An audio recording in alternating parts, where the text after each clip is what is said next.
It was one of those still summer evenings that felt like it could stretch on forever. The kind where the air hung heavy, but not unpleasantly so, with the faint hum of cicadas providing a soundtrack to my thoughts.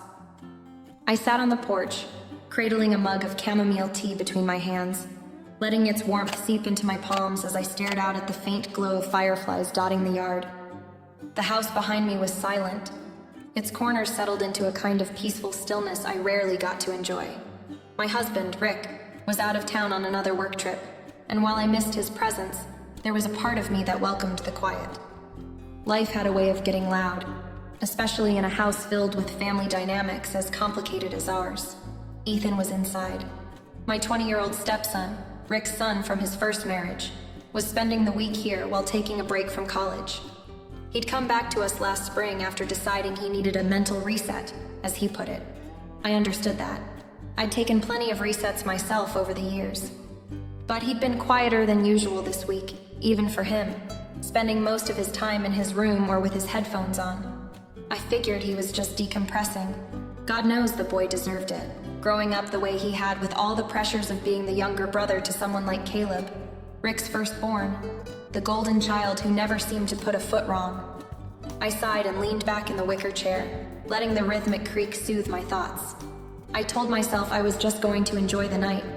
No overthinking, no analyzing, just me and the breeze. But that didn't last long. The creak of the screen door snapped me out of my daze. Ethan stepped out onto the porch, his tall frame silhouetted against the warm light spilling from the living room. He looked hesitant, one hand stuffed in the pocket of his sweatpants, the other holding a can of soda. "Hey," he said softly, his voice carrying that familiar mix of politeness and caution he always had around me. "Mind if I sit out here?" "Of course not," I replied, gesturing to the empty chair next to me. "It's a perfect night for it." He lowered himself into the chair with the awkward grace of someone still growing into their own body. For a moment, we just sat there in silence, him sipping his soda, me swirling the tea in my cup. "You ever feel like you're just floating through stuff?" he asked suddenly, his voice barely above a whisper. I turned to look at him, surprised by the vulnerability in his tone. His gaze was fixed on the darkened yard, but his fingers fidgeted with the tab on the soda can. "Like nothing you do really sticks? Like you're just there, but not really?" The question hung in the air between us. I wasn't sure how to answer right away, so I didn't. Instead, I let the moment settle, giving him space to continue if he wanted to.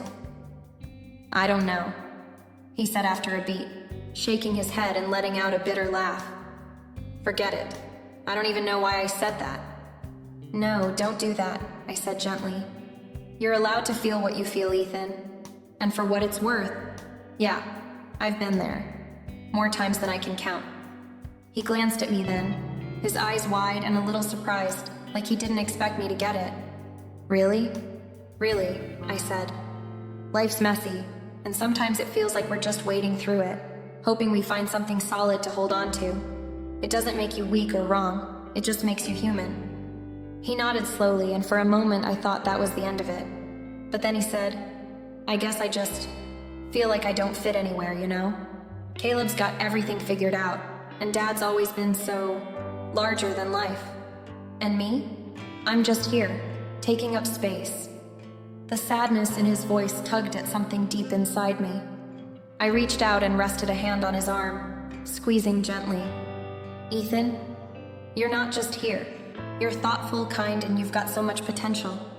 Sometimes it just takes a little longer to find where you're supposed to be, and that's okay. You don't have to have it all figured out right now." He didn't say anything for a while, just nodded and stared out into the night. But I could tell he was listening, that my words had landed somewhere in the middle of all that self-doubt. "Thanks, Karen," he said finally, his voice softer now. "I don't really talk about this stuff much, but it feels good to say it out loud." "Anytime," I replied. "Seriously, anytime you need to talk, I'm here." The silence that followed wasn't uncomfortable anymore. It was the kind of silence that comes after something real, something shared. And as we sat there, listening to the cicadas and the rustle of leaves, I realized this was the first time Ethan had really let me in. It felt like a small step, but an important one. And for the first time in a long while, I felt like maybe I was exactly where I was supposed to be too. The next morning, I found myself standing at the kitchen counter, pouring cereal into a bowl while the soft hum of the fridge filled the air. The house was quiet, save for the occasional creak of the floorboards as Ethan moved around upstairs. He wasn't an early riser, and I figured I'd have the morning to myself before he made his way down. But I was wrong. "Morning," Ethan's voice came from behind me, catching me mid-bite of my toast. I turned to see him standing in the doorway, his hair slightly mussed, his face still carrying that half-asleep look that reminded me of a little boy who had just woken up from a nap. Except Ethan wasn't a little boy anymore. He was tall, broad-shouldered, and carried himself with an energy that was at once confident and unsure. "Morning," I said, setting my toast down and brushing the crumbs from my hands. "Didn't expect to see you up this early." He shrugged, stepping into the kitchen and grabbing a glass from the cabinet. "Couldn't sleep. Figured I'd get up and do something instead of staring at the ceiling." I nodded, watching as he poured himself a glass of orange juice and leaned against the counter, his gaze distant. Something was on his mind. I could see it in the way his shoulders slumped slightly and how he tapped his fingers against the glass. "Everything okay?" I asked, keeping my tone light but curious.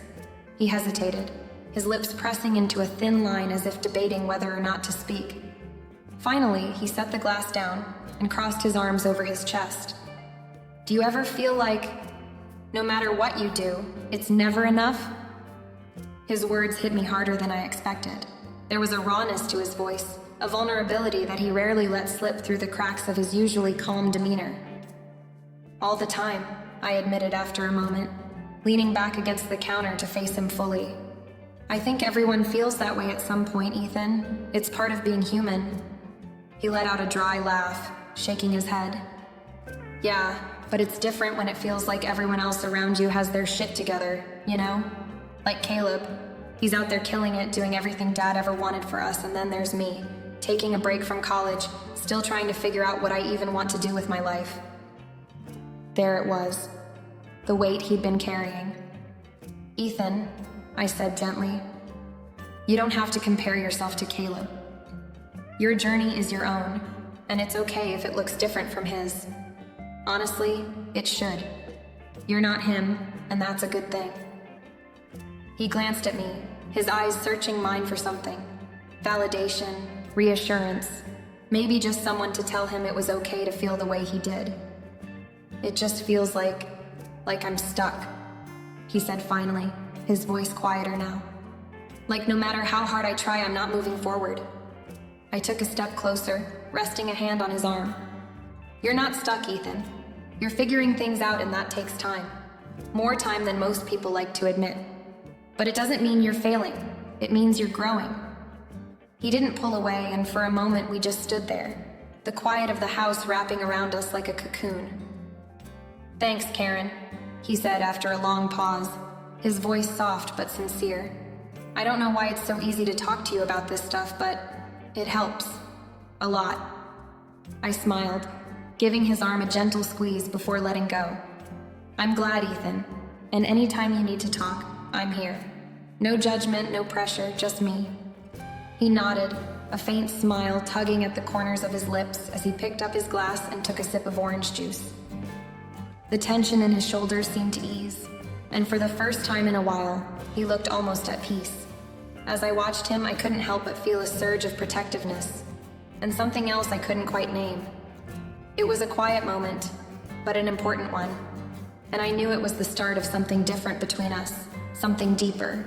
Later that afternoon, I was in the living room, tidying up after a late lunch, the sound of my vacuum humming as I moved across the floor. The house was still quiet, the kind of silence that happens when everyone is tucked into their own little corners, lost in their thoughts or tasks. Ethan had gone upstairs to his room a while ago, and I assumed he was probably lounging, reading, or playing some video games. But then, just as I was finishing up in the living room, I heard the familiar creak of the stairs. The heavy footfalls confirmed it was Ethan coming down, but I didn't think much of it. I was too focused on straightening the throw pillows and clearing away the remnants of the afternoon. That's when it happened. I hadn't expected him to come into the room so suddenly. I didn't hear him approaching, and before I knew it, he was standing in the doorway, his eyes wide with immediate shock. It all happened in a blur. I had taken off my sweater to adjust it, and in the process, I'd forgotten to lock the door to the living room. I wasn't expecting anyone to walk in. I turned to grab my other shirt from the couch, and in that brief moment, Ethan had walked right in, completely unaware of what I was doing. It was like time froze for a second. He stood there for a beat, his face flushed in an instant as his gaze darted away. I quickly tugged the shirt over my head, feeling the heat rush to my own cheeks as the awkwardness settled like a thick fog between us. I'm sorry, Karen, he stammered, his voice suddenly uncertain. His hand half raised as if he were about to back out of the room but was unsure how to do it without making it worse. I didn't know what to say. The moment felt like something out of a movie, a cringe-worthy, silent scene where neither of us knew how to navigate the discomfort. No, it's fine, I said quickly, trying to sound calm, my voice coming out a little tighter than I intended. You didn't know I was changing. It's all right. But I could tell he wasn't convinced. Ethan's eyes remained focused anywhere but on me, and he backed out of the room, mumbling another apology as he retreated up the stairs without another word. I stood there for a moment, heart pounding in my chest, trying to process what had just happened. There was nothing inherently wrong about the incident. I mean, I was in my own house, and accidents happen. But something about the way he'd looked at me, the quickness of his retreat, and the way the tension lingered in the air made me feel like I had crossed some invisible boundary. I felt my pulse still racing, and for the first time, I realized how little I knew about how Ethan really saw me. Up until that moment, I'd always thought of myself as just his stepmother, the woman who helped take care of him, gave him advice, offered him a safe place to talk. But now, after this awkward exchange, I was left wondering if I had become something more in his eyes. I took a deep breath, trying to steady myself. I knew I needed to shake it off, to keep the atmosphere normal. But the strange fluttering in my chest wouldn't settle, and I couldn't help but feel like something had shifted, even if I wasn't sure what that something was yet. The rest of the afternoon passed in a blur, each moment colored by that brief, uncomfortable incident.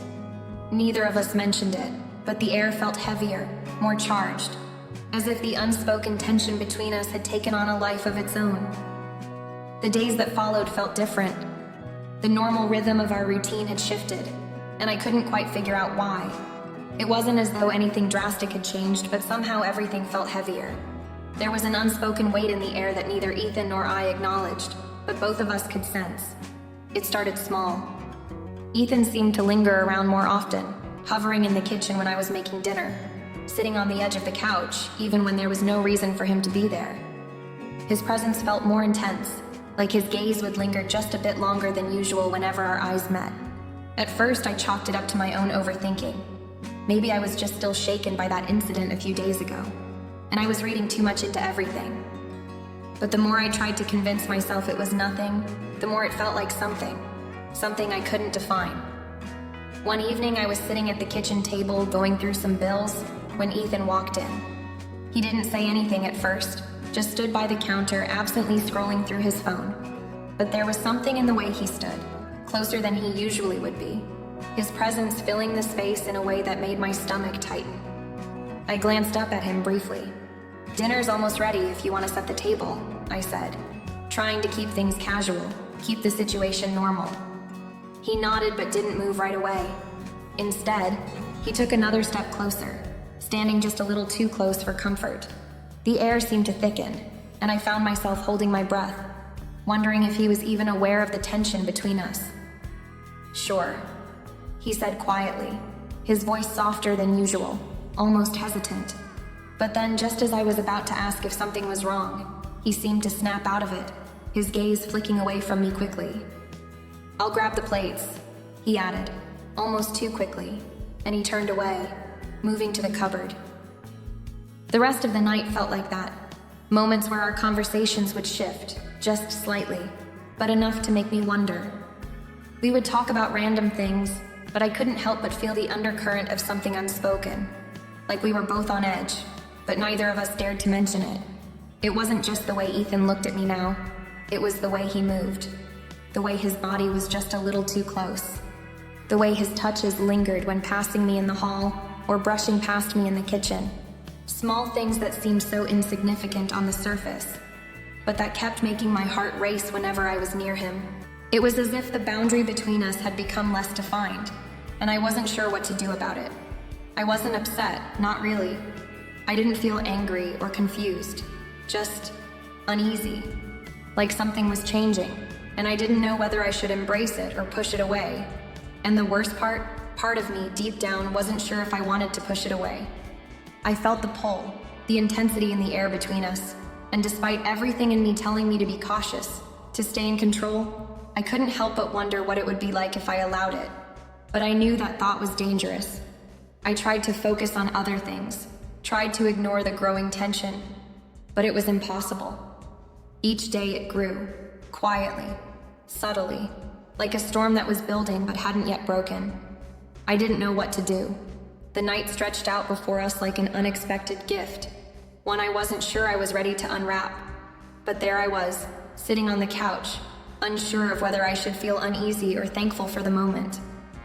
It was a quiet Friday, the kind of night that demanded you slow down and just breathe. The house was still, save for the sound of the occasional creak of the floorboards or the soft hum of the refrigerator. Ethan had been distant all day, his usual easygoing demeanor replaced by a quiet tension I couldn't quite place. But as the evening came, he walked into the living room, his expression a little more open, a little less guarded. "Hey, you want to watch a movie?" he asked, leaning against the doorframe. His voice was casual, almost nonchalant, but I could tell by the way his eyes flickered around that he was looking for something, maybe reassurance, maybe just some company. "Sure," I said, trying to sound casual. "What's on your mind?" He shrugged, looking at the TV. "I don't know. Something light, something we can just enjoy." I nodded, feeling the weight of his words, though they seemed simple enough. "All right, I'll pick something." I reached for the remote, trying to make it seem like just another ordinary evening. I wasn't sure why I was trying to avoid what was in the air, but I was. This wasn't something I'd planned for, but I had no choice but to face it now. We settled onto the couch together, but I couldn't help but notice how close he was. Normally, there would be a bit of space between us, enough to make it feel comfortable, like a regular stepmother and stepson relationship. But tonight, there was none of that. The space between us seemed almost non-existent. I told myself it was just a coincidence, that maybe he just wanted to sit closer. But even as the movie started, the tension between us didn't go away. It only seemed to grow, thick and palpable, like something we both knew, but didn't want to admit. The movie started, some classic comedy that we both knew by heart, something familiar that could provide an easy distraction. I laughed at a few of the scenes, the jokes that never failed to make me smile. Ethan laughed too, though his chuckles seemed forced, like he wasn't quite there with me. He was physically present, sure, but mentally? His attention seemed split between the screen and me, and every time I looked over at him, I caught him looking at me. It was subtle but unmistakable. I shifted uncomfortably in my seat, trying to pretend that everything was fine, but the air in the room had changed. It wasn't the movie that was making me uncomfortable, it was something else.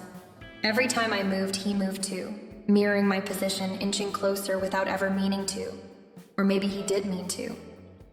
I wasn't sure anymore. It felt like the space between us was shrinking with every passing second, but neither of us acknowledged it, as though we were both too scared to say it out loud. As the rain started to pick up outside, tapping softly on the windows, the world outside seemed far away, and yet the storm inside felt like it was getting closer. The sounds of the rain, the occasional flash of thunder in the distance, all felt like they were building up to something, some inevitable shift we both sensed but hadn't quite reached yet. Then it happened. I didn't even realize it at first, but as the movie dragged on, our shoulders brushed against each other. Not on purpose, just an accidental graze, but when it happened, I felt it like a jolt of electricity shooting through me. My heart rate picked up, and I immediately pulled back, but only a little, just enough to notice the way Ethan's breath caught in his chest, as if he felt it too. Neither of us said anything, but we both froze in that moment, stuck in time. His hand brushed mine as he reached for the remote, and even though it wasn't intentional, It lingered there for just a beat too long. His fingers brushed mine, and something shifted. The air felt heavier, like it was pressing down on me, making it hard to breathe. I tried to focus on the movie, to push these feelings aside, but every part of me was hyper-aware of his presence next to me. His scent, his warmth, the soft sound of his breathing. My thoughts were racing, trying to make sense of everything that was happening. How could something so simple feel so complicated? Why did every little touch feel like it meant more than it ever should? I could feel his gaze on me again, this time more intense, more searching. I didn't look at him right away, afraid of what I might see in his eyes, but I couldn't help it. When I finally met his gaze, there was something in it that I hadn't seen before. A depth, a longing that sent a shiver down my spine. He was so close now that I could see the way his pupils were dilated, the faint flush of his cheeks, the way his lips parted slightly, like he was waiting for something. I didn't know what to do. I didn't know what any of this meant or what I was supposed to feel. My heart was pounding in my chest, my mind a whirl of confusion and fear. And yet, there was a part of me that didn't want to break the connection, that didn't want to move away. I had never felt so exposed, so vulnerable, and yet, I couldn't look away. It was as if we were both caught in a moment of clarity, a moment where everything felt too real, too raw. The movie played on, but neither of us was paying attention anymore. The silence between us was louder than any sound the TV could make. Every inch of my body was on high alert, but I didn't know what to do with the feelings that were bubbling up inside me. I wanted to speak, to say something that would break the tension, but I couldn't find the words. My throat was tight, and my mind was a blur. In the dim light of the living room, with the rain pouring down outside, we sat together in the stillness, each of us waiting for the other to make the next move. And as the credits rolled on the movie, I realized that nothing would ever be the same between us again. The shift had already happened, and I wasn't sure if we were both ready for it. The days that followed our quiet evening together were filled with a strange mix of normalcy and tension. On the surface, everything seemed like it always had been. Ethan was still the same, drifting through his days with his usual nonchalance, and I carried on with my daily routine. But beneath the surface, something had shifted, something I couldn't quite place, but I felt it in every interaction we had. It was like a crack in a perfectly smooth surface, barely noticeable at first, but slowly widening until you couldn't ignore it anymore. Ethan started opening up more to me, more than he ever had before. It wasn't just small talk anymore. It was like he was seeking something from me, something deeper than casual conversation. He would tell me about his day, sure, but then he'd linger, his eyes searching mine, as if waiting for something. At first, I thought it was just me being overly sensitive, maybe reading too much into things, but it kept happening. I caught him watching me more closely, his gaze lingering a little too long, his words carrying a weight I hadn't heard before. One evening after dinner, he lingered in the kitchen while I was cleaning up. Normally, he would have retreated to his room or headed out for a walk, but tonight, he stayed. He watched me rinse the dishes, his presence silent but unmistakable. "Karen?" he said, his voice a little hesitant, as if testing the waters. "Can I ask you something?" I turned to face him, wiping my hands on the dish towel, trying to appear calm, but my heart skipped a beat. "Sure, Ethan, what's up?" He leaned against the counter, looking down at his hands before meeting my eyes. I've been thinking a lot about everything lately. About us. About this whole family thing. I don't know, it's just hard, you know. It's like sometimes I feel like I'm still not really part of it. Like I'm, the outsider. I felt a pang in my chest. I had seen the way he'd struggled to fit into this blended family, especially with his older brother always in the spotlight, but I hadn't realized just how much it had been eating at him. The guilt crept in, knowing I could have done more to make him feel included, to make him feel like he mattered.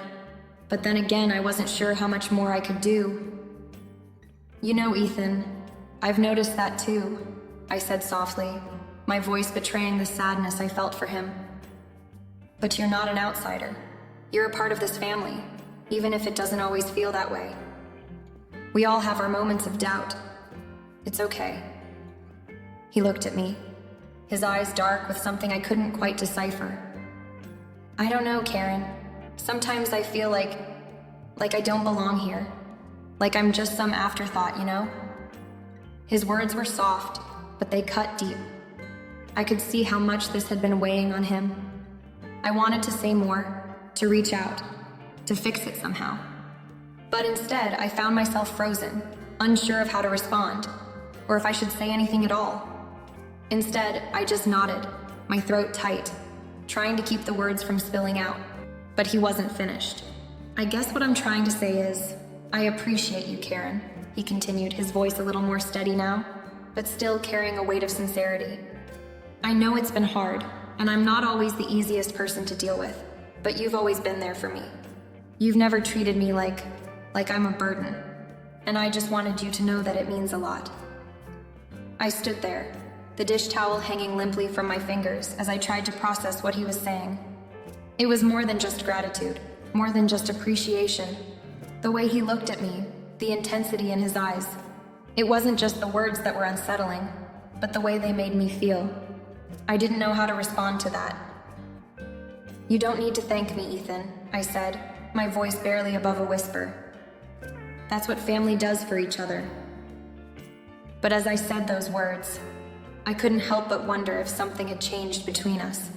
It wasn't just the way he looked at me, or the way his words hung in the air like a promise. It was something deeper, something I couldn't put my finger on. The warmth in his gaze, the way he seemed to search for something in me. It felt like a bond that had crossed some invisible line. I didn't know what to do with that feeling, but I couldn't shake it. It was there, unspoken and undeniable. Ethan took a step back, as if sensing my discomfort, but there was a lingering tension in the air. He gave me a small, almost imperceptible smile, then walked out of the kitchen, leaving me standing there, feeling both heavy and light at the same time. I leaned against the counter, my mind racing. What was I supposed to do with all of this? How could I continue to navigate this shifting dynamic between us when it felt like the foundation of everything was slowly crumbling? The boundaries I had worked so hard to establish, the careful distance I had kept between us. How could I keep it intact now when everything inside me was telling me that it was no longer possible? It was a Sunday afternoon, the kind of lazy day that seemed to stretch on forever, the kind you didn't want to end. Ethan had been quiet all morning, and I could tell he was working up the courage to say something.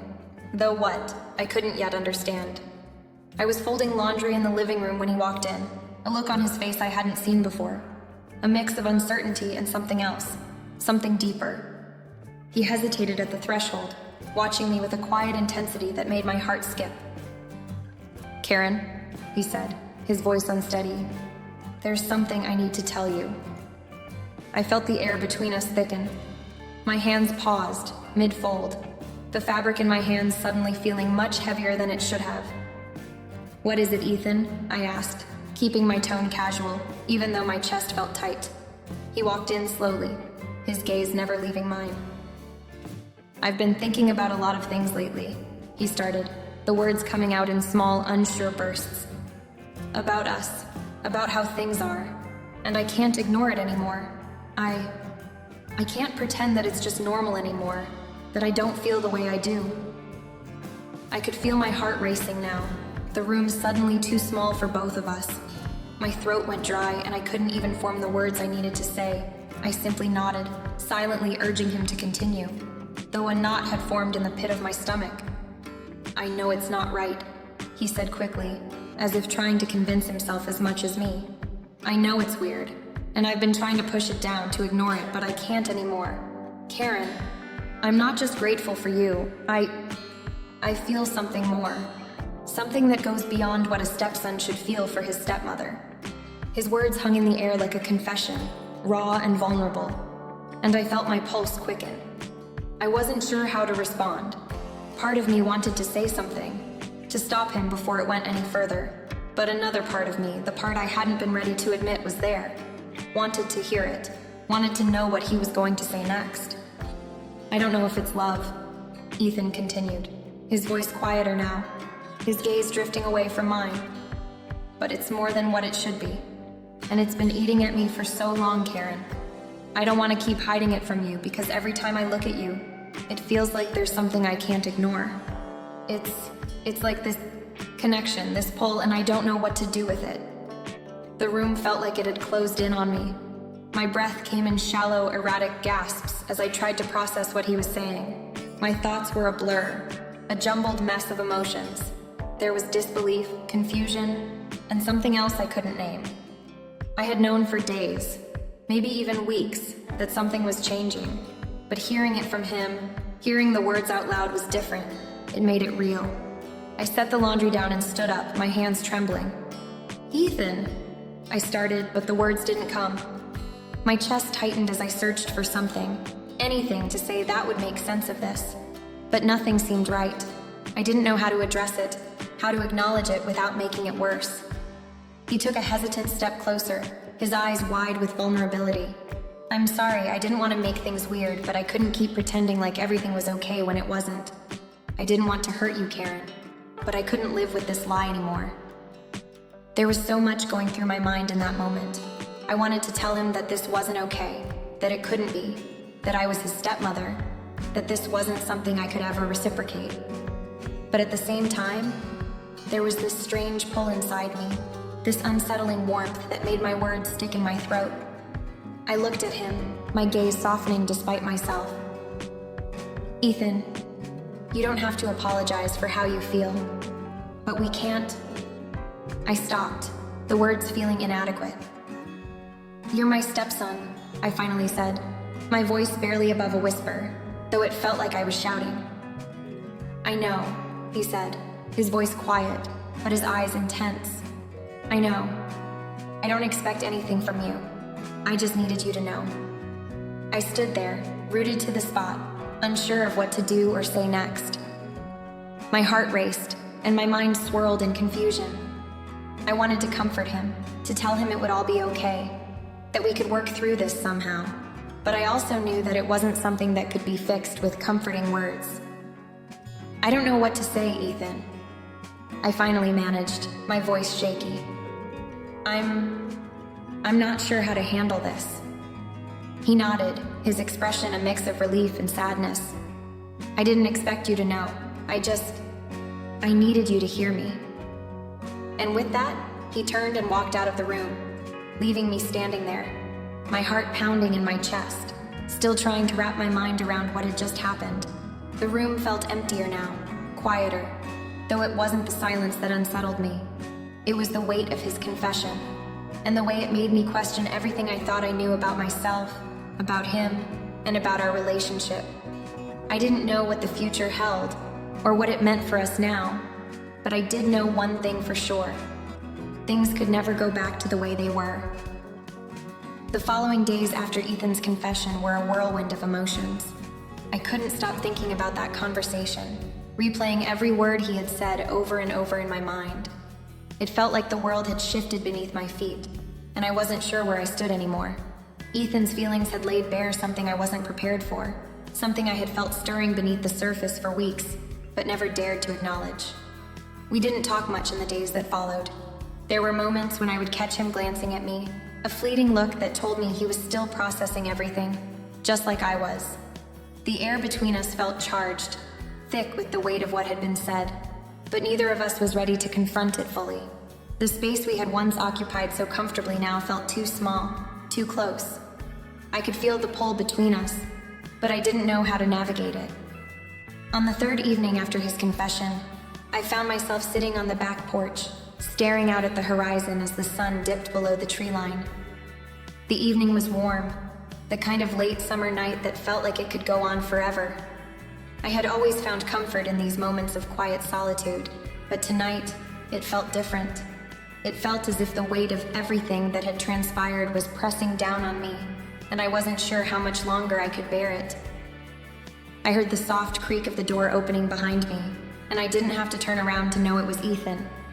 His footsteps were light, tentative, as though he was unsure of how to approach me. "Karen?" he said, his voice quieter than usual. I felt the familiar tightness in my chest, and I turned to face him, a mix of emotions swirling inside me. "Ethan," I said, trying to keep my voice steady. "We need to talk." He nodded, walking slowly toward the porch swing where I sat.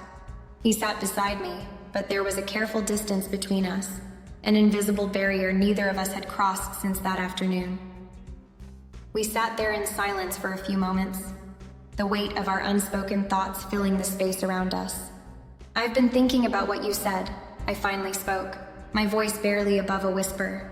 "About us, about what we're feeling." Ethan's eyes met mine, and I saw the vulnerability there, the quiet hope that perhaps I would give him the answer he was longing for. "What do we do now, Karen?" His voice cracked slightly, and I felt a pang in my chest. I took a deep breath, the words coming more easily now that we were face to face. "I don't know. I don't know what to do with this. I don't know what this means for us. But I can't ignore what you said. I can't pretend that it doesn't matter because it does. It matters to me." I paused, searching his face for some sign that he understood. "But we have to be careful. We can't just rush into anything, Ethan. I don't know where this is leading, but we need to figure it out, together." For a long moment, Ethan didn't speak. His eyes searched mine, as if weighing my words, trying to understand the quiet undercurrent of emotion that ran between us. Finally, he nodded. "I understand," he said softly. "I don't expect anything from you. I just needed you to know how I felt, and I'm not going anywhere. I'll be here no matter what." The sincerity in his voice was enough to calm the storm raging in my chest. I realized then that we both had a long road ahead of us, but we didn't have to face it alone. Whatever was happening between us, whatever these feelings were, we would navigate them with care. In that moment, I understood that we had crossed a line, one that could never be uncrossed. But there was also a quiet peace that settled over me, knowing that we were both committed to handling it, to figuring out how to move forward with respect for one another and the family we had built. The sun had set by the time we both stood up from the swing, and as I looked at Ethan, I saw something in his eyes that reassured me. We would be okay. Whatever happened next, we would face it with honesty and understanding. We didn't have all the answers, and the future was still uncertain, but for the first time in a long while, I felt like we were on the same page, and that was enough for now.